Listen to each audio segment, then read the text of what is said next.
के 41 पैरों की जमीन जो हर बार बदल जाती है जब कोई झूठ बोले। एक पुरानी पंचायत चौपाल, जहां एक बहुत ही विचित्र बात मशहूर है। इस गांव की चौपाल में एक खास जगह है जहां खड़े होकर अगर कोई झूठ बोले तो उसके पैरों की जमीन बदल जाती है। एक युवक संदीप पंचायत के सामने अपने पिता की जमीन के अधिकार पर दावा करता है।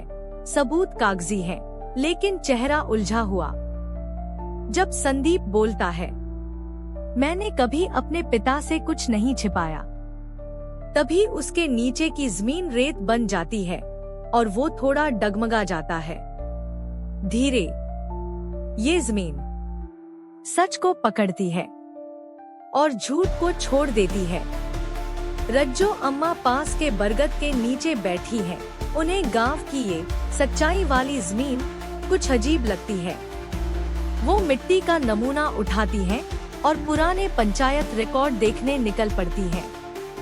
फ्लैशबैक 20 साल पहले उसी जमीन पर एक और लड़का गिरा था, जिसने अपनी बहन को जहर देने का झूठ बोला था।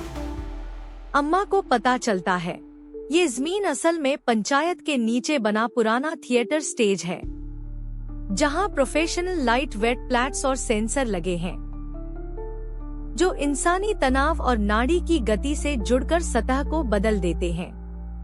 रज्जो अम्मा, ये जमीन नहीं, ये जमीर है बेटा। झूठ बोलते ही शरीर कांपता है और ये धरती उस कांप को पकड़ लेती है। पंचायत में दोबारा सुनवाई होती है। संदीप दबाव में सच कबूलता है कि वो पिता की संपत्ति छीनना चाहता था। बेटी को जमीन मिलती है और गांव में पहली बार महिला को पैतृक हक का फैसला मिलता है।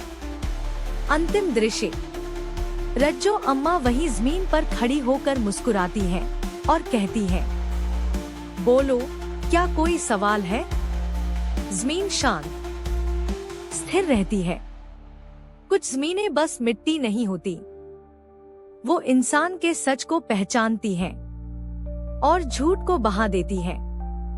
अम्मा की सीख, सच बोलो तो जमीन साथ चलती है, झूठ बोलो तो पांव नीचे नहीं टिकते।